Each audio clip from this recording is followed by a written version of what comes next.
Ja, es ist mir eine riesige Freude, heute hier auf dem 35C3 einen Talk mit dem Titel So, this is a talk about archaeological studies in data waste, given by Katharina Nokung, a blogger, author, but many of you will know her as a privacy activist, and the wonderful Letty. A warm applause to these two speakers, and welcome to the English translation of this talk.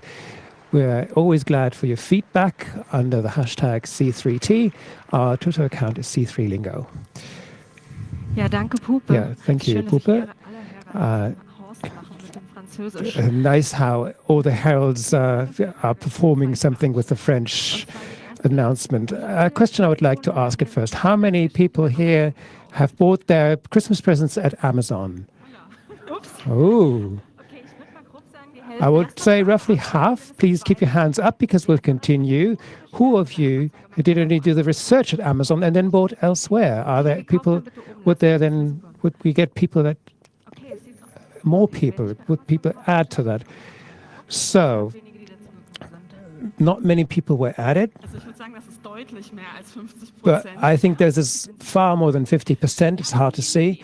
But those that showed up will surely agree with me when I say it's quite comfortable to do, terribly comfortable to do, to research or even order anything with one single supplier. And you imagine this as a very comfortable thing anyway. And I don't know who at DHL made the decision to have their ads on Formula One cars, but I think that person has a great sense of humor. Because in reality, it's quite different, right? Those really well-paid drivers and fast deliveries, that's not really what you get in practice. And with Amazon, I would say not at all. And one or other will probably know that you will then get these notices that the package would be given to your neighbors, or as this note says, I hid it in the trash. So there's no, and that's of course no guarantee that it is really there. At best of, for those that haven't read it, this was seen in the Tagesspiegel newspaper. I hid the packet in the trash in the blue paper container. Yes, what could possibly go wrong? And that really makes you happy when you think, how can we solve this problem? And of course, Amazon has a product for that, at least for their US customers. They can now, as a Prime customer, decide that I'm using Amazon Key. An Amazon Key will then, it's an intelligent lock system for your door, for your apartment door, and you can say, well, the Amazon deliverer, I trust them, and they can place the packages in my corridor, they can unlock my door. And appropriate for that, there's a video surveillance system for you to control when the children are coming home drunk or something. And I don't know what you feel like, but I think that's fairly creepy. I would never do that. Terribly creepy. And I think very hard who I should give access to my apartment. But as a privacy activist, I wondered, isn't the insight that Amazon gets into our lives through our clicking behavior even more intimate than a harmless glance into the entrance of my flat? Those who look into my flat may know something about how I live, but those that know my online behavior, they know when I click where, they could glean the way I think, and that is much more intimate. And therefore, in the last or the year before, in 2016, I decided to conduct an experiment. I wanted to know, what does Amazon store about their users? And as part of that, I started to order all my Christmas presents and other presents from Amazon and to research everything there, to generate a record that would be as complete as possible. And my aim was from the beginning that I want to have access to this data. I want to cut through it. I want to see exactly what Amazon stores about its users, its customers. Because I don't know if you know this, but according to Article 15 of the European Data Protection Regulation, GDPR, everyone in Europe has the right to always go to their online service providers and ask them for a free copy of all the data they hold about you, and they have to deliver that. In practice, hardly no one does that. And with Amazon, as far as I knew, no one really went through with this to get something usable out from them. So I decided I am going on a hunt for that data. So what did I do? I bought a lot. What did I buy? Well, almost 60 books within 14 months. And if you then wonder, yes, by now I have read at least half of those. Yes, I have. I've also bought practical things, such as chalk in a spray can, a button machine. In my purchase profile, we also had strange things such as the lavender spray that you can spray onto your cushions if you're going to go to sleep. You may have heard about this. What unfortunately is not seen in the picture is the home trainer that I bought. It was so successful that after 3 months I sold it on. And I bought some useful things too, a mouse, some files and shoes. And through Amazon, I also became the owner of the most beautiful house shoes on the planet. In 2017, I thought, well, the dataset is now fairly well fed with clicks and purchases. So I'm now going to retrieve my data, and unfortunately, I have to say, that was the beginning of a long and intensive pen friendship with the departments at Amazon, because at first I did not receive what I wanted, but I kept asking questions, and at some point they sent me CDs. So first I had to go to my basement to see how I could read out these antique data volumes. And on the first CD, unfortunately, I only had what I had expected, a copy of the data that I had already accessed online, plus some extra information, not really what I had wanted. And I then kept nagging them and received a second CD-ROM. Actually, I received 3. The other was lost in the post, in the trash, probably. And yeah, I looked at this last CD and wondered what's on there. And there were things there like PDFs where I could see what search queries I had used, what advertising emails I had responded to, and in what time to the second, and what ads on the website I'd reacted to. The interesting thing was an Excel sheet, and that sheet had the innocent name Clickstream. I opened that sheet, and it took a whole while to load.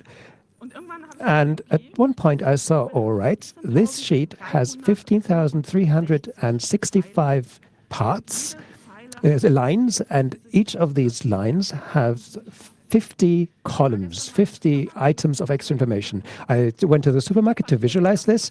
That's the amount of paper that it would be printed out. I had intended to put this into one pile, but that would have been larger than me with the size of height of 170, because that would have broken down. Surely I put it into 2 piles. And when Katharina asked me whether I wanted to evaluate that data, I first thought about my database lecture, the relationship between customers and suppliers, what they buy. But the data at Amazon is not just purchases. They basically save everything we do on that website. It doesn't matter whether we just go to the start page or search for products or look at a product in detail. They even store if we expand an image, and every interaction that we have when we use our online profile with Amazon.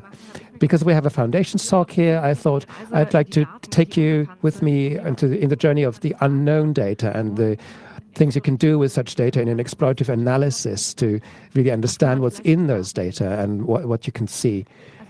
So, as I said, there are 50 columns called dimensions as well, because I cannot list all of them. I try to broadly assign them to categories. We have time, of course. We have account details, such as whether you're a prime customer or a business customer, a location information. Amazon stores the IP address, not the last byte, but everything else. But they also store is which country, which federal state, and which service provider you're in or use to visit the data, the website. And also, of course, the URL that you visit is stored. And if it's a product, they also store the product ID. Oh, I forgot about the session details. The session details are things like what you see in the cookie as well, so that you see which session you're in, and also there is another ID that connects you through all the services from Amazon and identifies you with all these services. And regarding the navigation details, you can see where these things are going. They see where you come from, see where you go in the site, and where you leave. All that is stored somewhere, not just the history, but also what you do, what kind of interactions you do. Do you add something to the shopping cart? Do you look at an image?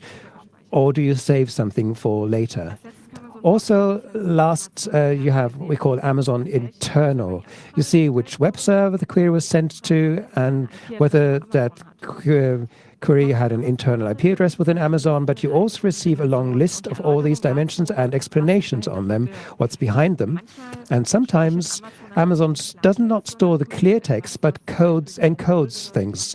0 might mean that you put something into the shopping cart, so you think, oh, great, there's not so much to pass there. But then I realized, when I looked at the data in more detail, that Amazon doesn't tell you what they encode. Some cases are simply unknown to us. So let's say that this pen friendship is continuing, because I had more answers regarding that.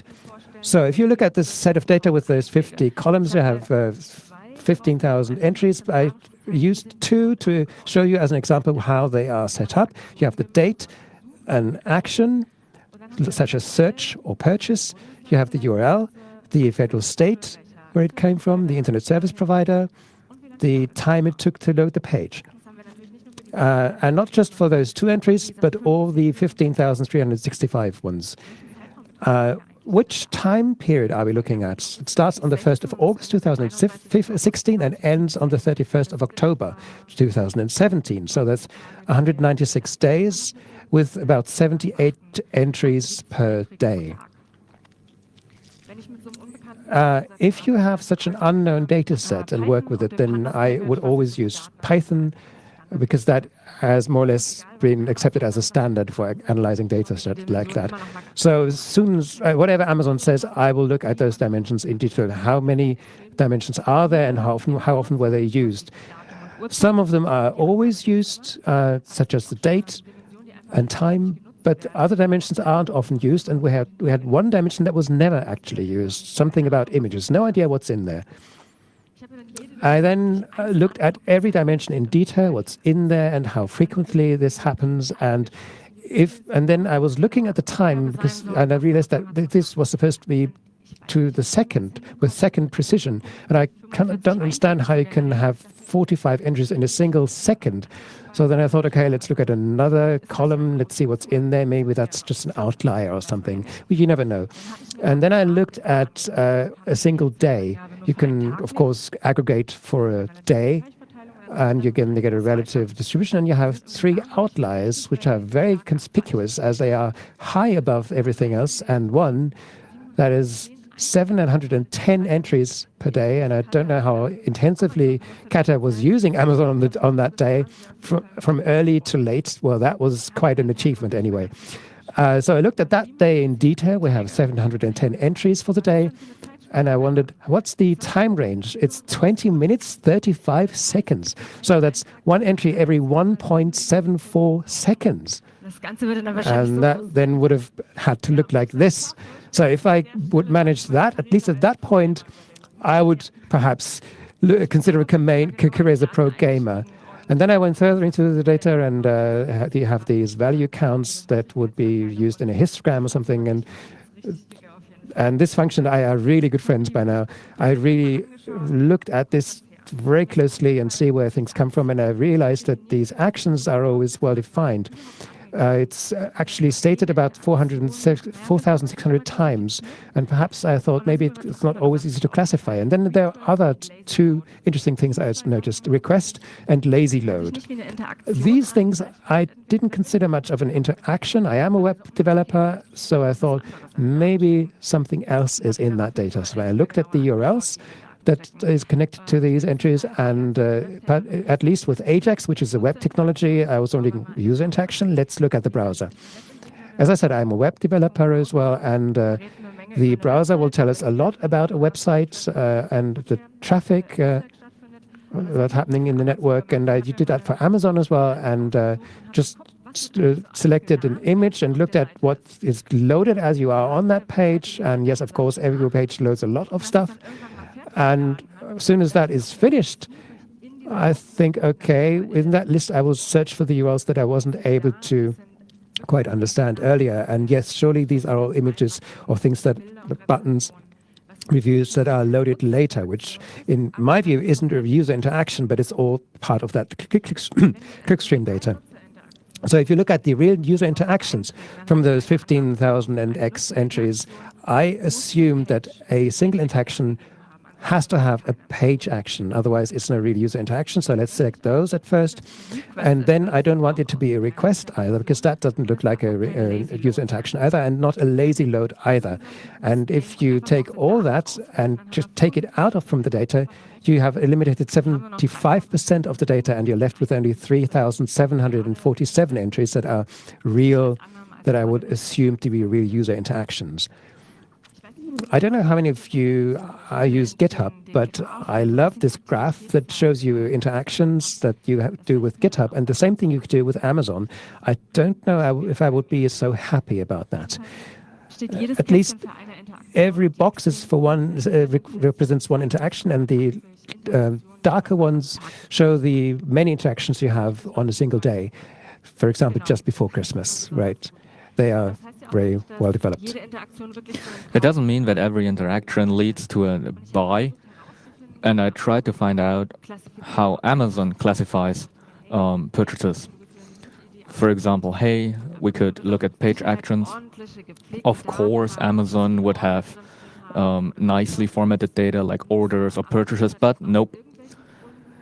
For some reason, Amazon has a load of data that you have to manually filter on your data to get an idea on which interactions are purchases and which are not.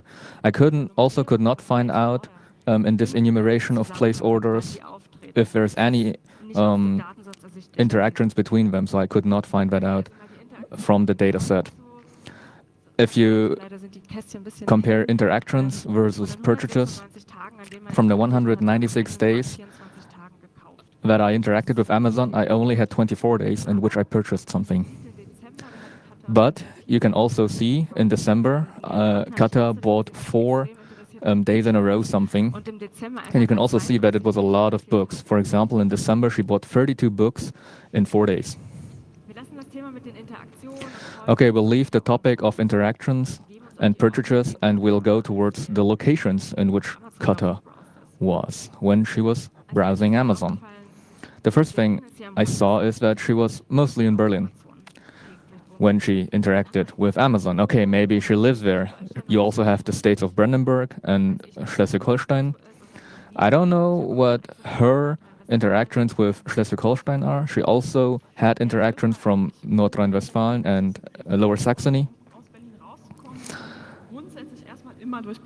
And I don't know how you guys do it, but if you want to leave Berlin, you have to always leave via Brandenburg. And in the time where I did this experiment, I sometimes had to go to Schleswig-Holstein, so you can see that. And North Rhine-Westphalia is my family. And when you go there, you have to drive through Lower Saxony. And I think that I can see from this data set when I visited my parents, but we will see. So this is only the column of the states in which you were in. So how does Amazon know that my parents live in North Rhine-Westphalia? Well, think about it. Just before Christmas, I visited them. So that's how Amazon knows. So even though, so you can find out very private data about me. So then I looked at the internet service providers, and one thing is something that I've noticed. Some of them tell me about what I do. For example, Kata uses the Freifunk internet service provider in Hamburg. And then I saw something from 2017. That's when she was on the Bahamas. Not what you think about, that was holiday. And in July 2017, she was in Poland. Yes, I was on a family holiday there. There is something else that I noticed. And I think that you have a relationship to universities or libraries. Well, yes, I actually do like to write in libraries. Some of you will know the Deutsches Forschungsnetz, the German EduRoam. This is an internet service provider for universities and libraries, and you can also see that in the internet service provider data. So what Amazon does is Amazon only allows 50 characters for the storage of the internet service provider name, and the Deutsches Forschungsnetz is too long to store there. What you can also see in the data is how long you stay in the library. Sometimes you're only there for a few seconds, maybe a bad conscience when you're in the library and go to Amazon. Sometimes you stay there for a minute. And sometimes you're on Amazon for 13 or 14 minutes. Maybe you're procrastinating there. But also on some days, you've been on Amazon for over an hour. Well, that was only research, you know. So something that I've also noticed in the data set is that at some specific point in time, Amazon tries to find out whether the tab is in the foreground of the browser or on the background of the data. Since the data set of Katy is limited, I can't find out whether that is intentional or how good this is. I can't find out right now with the limited data set whether Amazon tries to improve this detection. And what's very interesting about the dataset is also that you don't need that much technical understanding of how stuff works. You can, for example, see in the column V, and column V is about referrals. So that means where you're coming from. What was the page you visited before, since you come to when you come from Amazon? And in my case, I found a specific website from this media website, Spiegel Online, with a specific article, and I was visiting that page before I visited Amazon. So that was in my clickstream. So Amazon knows what news I read, maybe what political affiliation I have. I also found another website on this Telepolis website. This is a very critical report about CETA. So you can think about Amazon knows which political articles I read, because that's in a referral. So Amazon can know my political affiliation. And in that case, I actually did a campaign against CETA in Schleswig-Holstein. And you can't overstress how threatening the difference between products bought and products clicked is. For this talk, I put everything I had bought in that time on my kitchen table, but if I were to list all the products or put all the products I have looked at on a page in a photo, I wouldn't have had just to clear out my kitchen table, but my whole flat, it just wouldn't fit in there because there's so much more. And what you also saw in that data is that Kata more than 500 times was searching for certain items or terms, and that she visited product pages a lot of times. So you could say that it's a lot more because these are the more obvious things, but if you go into that data set manually and look for certain patterns, you can see that there are even more products that were looked at.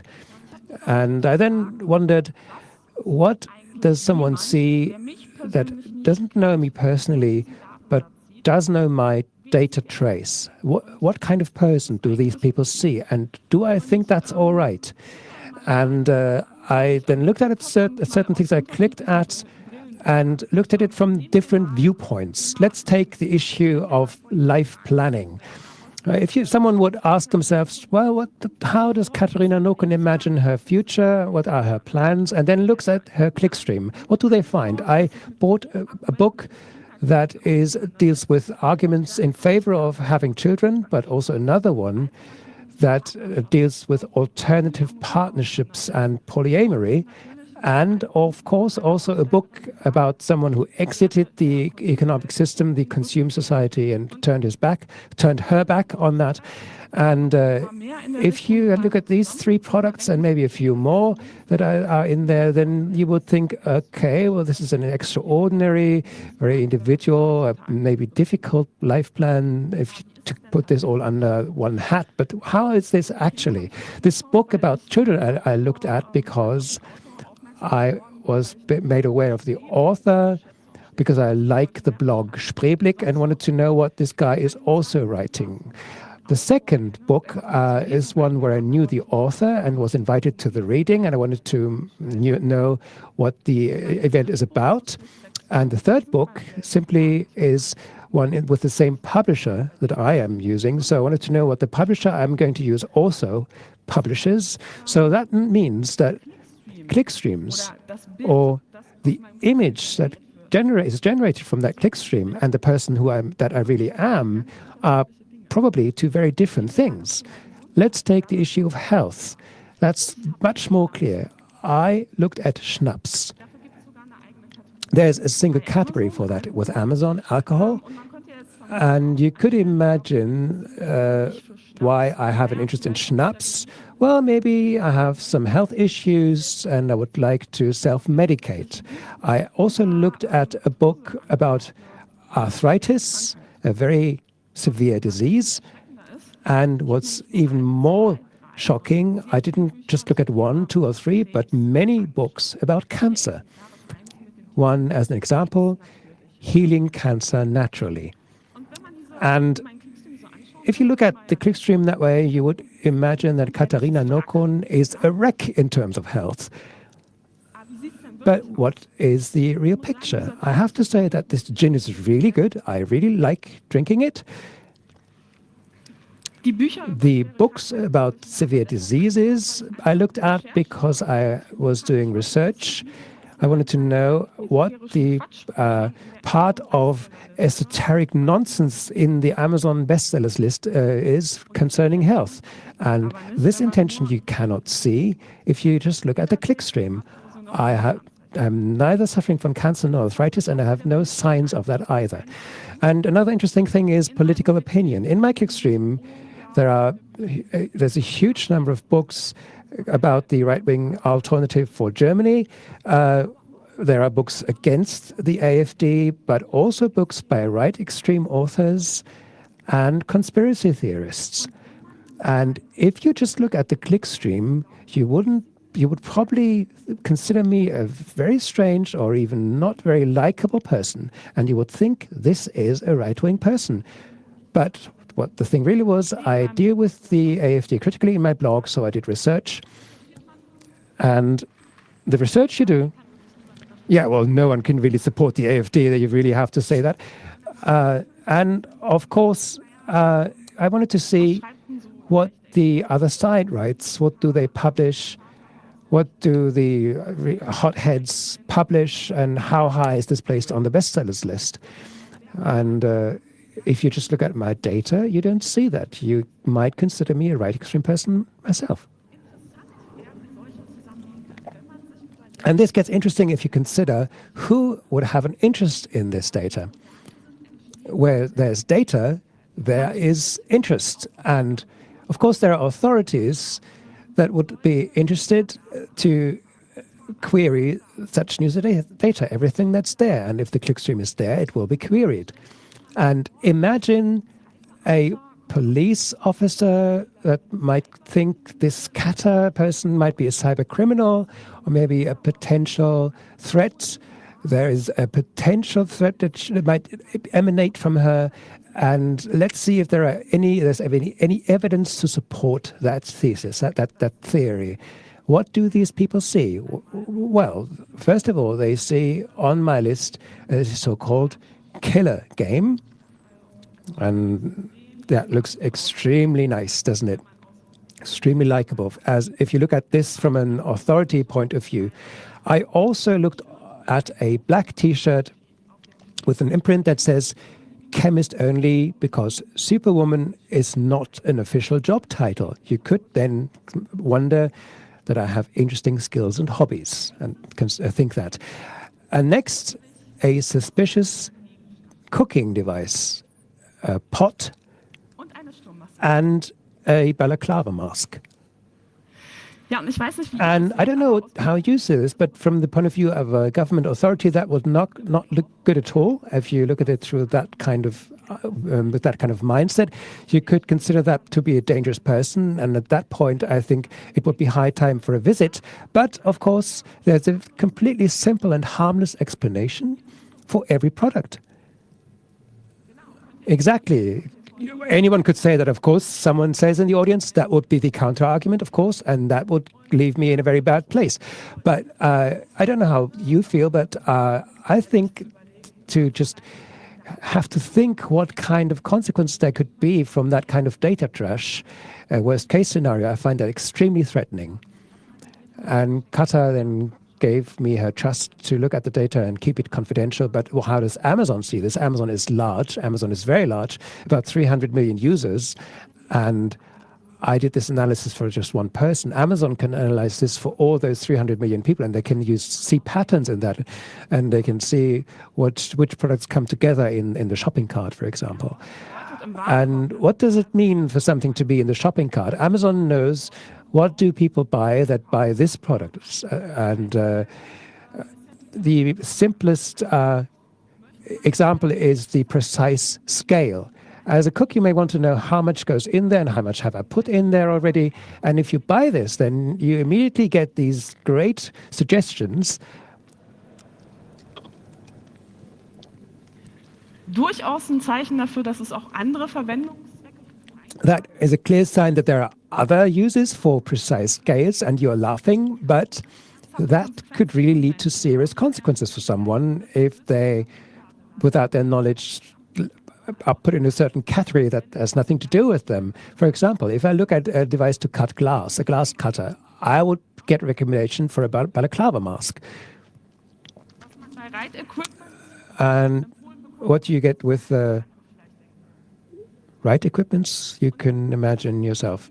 That is a problem because I don't know what you feel, but I want to know which categories I'm put into, and I would like to have a say if those categories are unpleasant to me, and I may think that some categories simply should not exist. And the problem is that when querying my data, I just get this minute mosaic piece of the whole data and the actual information, the possible evaluation, the possible insights or conclusions I could only fully understand if I know the whole thing. But Amazon will never release this, and Amazon will never release the algorithms that they use on search queries or something, because that, of course, is a business secret and a trade secret, and that, of course, are the really interesting data that we need to really get a full insight in the way this company looks at us and how they manipulate us in a targeted way to tell us to buy more, for example.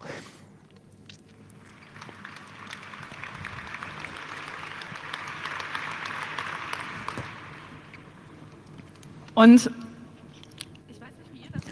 I don't know what you think about this, but the name Amazon is very fitting. So I don't know who thought up the name, but it's great because the Amazon River is the biggest river in South America, and he has a lot of little rivers that run into it. So it's similar to my experiment. I only used one Amazon product, but I could have also used a lot of Amazon products. What would have been, for example, what if I looked all videos with Amazon Prime Video? What would have happened if I decided to include Alexa, so also Amazon Echo, for example, if I put an Amazon Echo in my bedroom? I think my data set would have been a lot more interesting.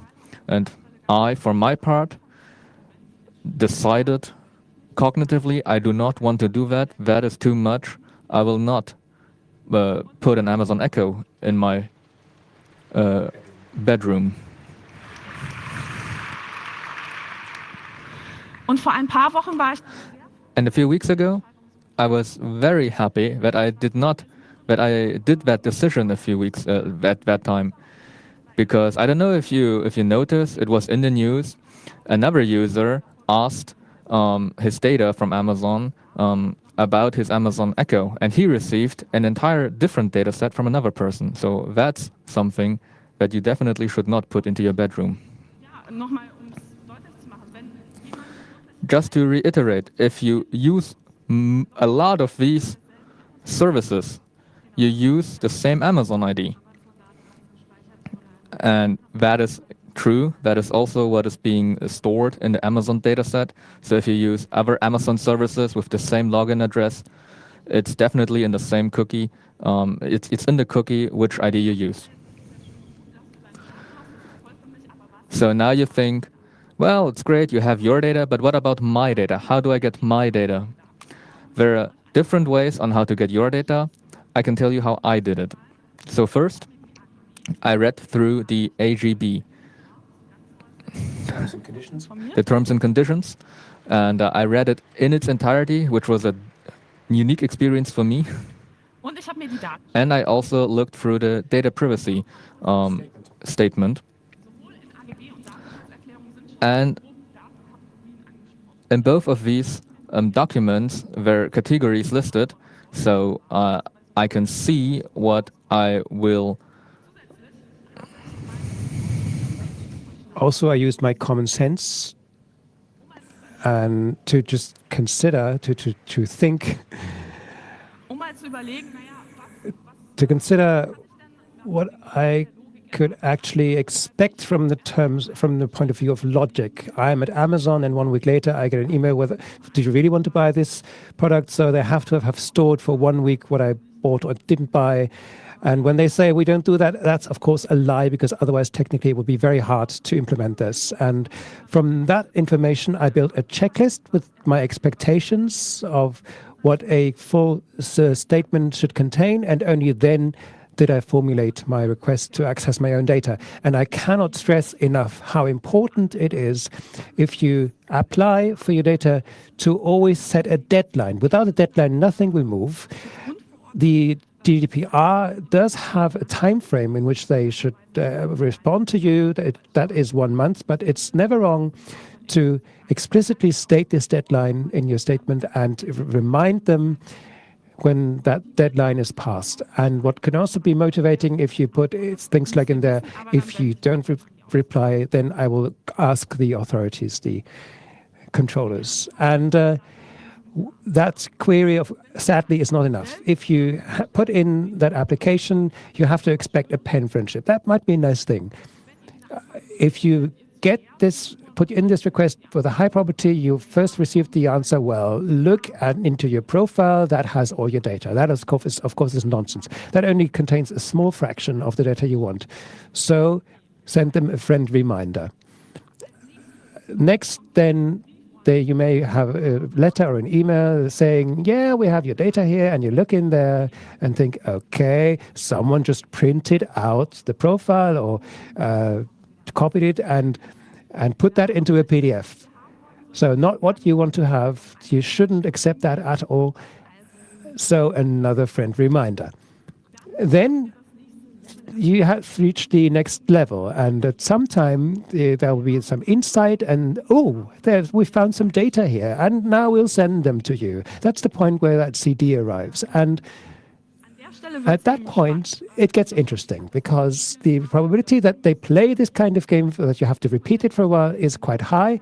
And if you repeat it often enough, then you will have your whole data set. And that data set you can now search at will, analyze, and believe me, it's worth it.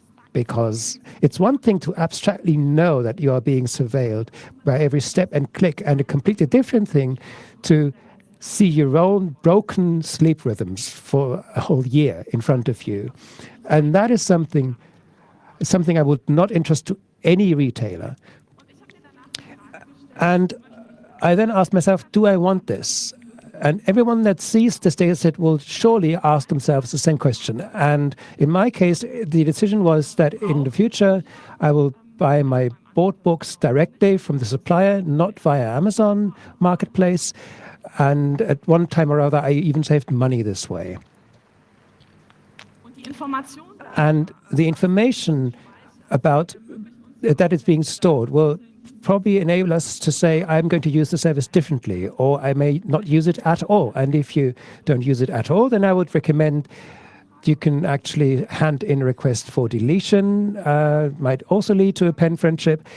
And we, in this talk, considered that we do not want to say that this is an individual problem by users that are using Amazon. No. The problem is that Amazon acts just like many other services. To be honest, surveillance has for long become the norm. And what that means for the individual, we wanted to make visible, but we still think that we all together have to fight that privacy, data protection, security have to be the standard, the default.